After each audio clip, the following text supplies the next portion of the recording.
तो फ्रेंड्स बहुत दिन पर ओ ट्रिपल एस जो फॉरेस्ट गार्ड एग्जाम होता तार रिफंड आसी जाइए आमर जितेबाला एप्लिकेशन फॉर्म आम पकईलु से 500 टका आम पाख निहला एवं आपन कहला जे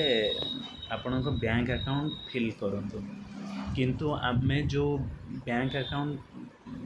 फिल करथिले मोर ठीक से मन पड़नी किंतु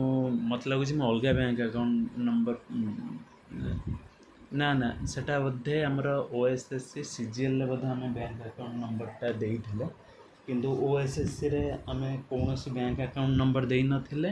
तेणु आमर जो यूपीआई टे जो थरे आमे पेमेंट करिथिले सेई नंबर को पुणी पैसाटा बैक पळे आछि तो आपन जदि कौन डेबिट कार्ड कि कौन क्रेडिट कार्ड रू पेमेंट करते ताहले सही डेबिट कार्ड जो बैंक संगे लिंक थी से देखो आपंकर 500 टका आसी जाइए आ जेहेतु आमर एग्जामटा फॉरेस्ट गार्ड एग्जामटा आगे होता तो से मत लगुच ये तो कौटी मेंशन है ये खाली मेंशन है ओ ट्रिपल एस सी भुवनेश्वर तो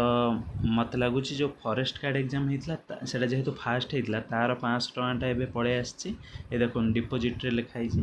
तो जेहेतु तार आसला तापर आर एग्जाम होता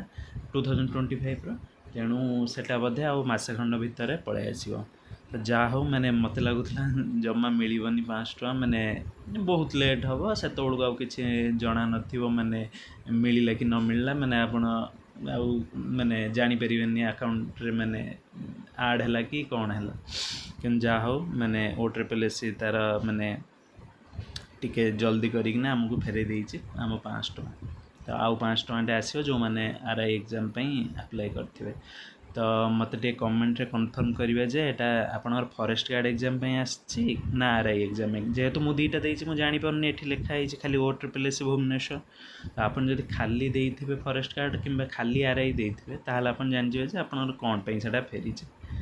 तो मते कमेंट रे निहाती जणेबे। धन्यवाद।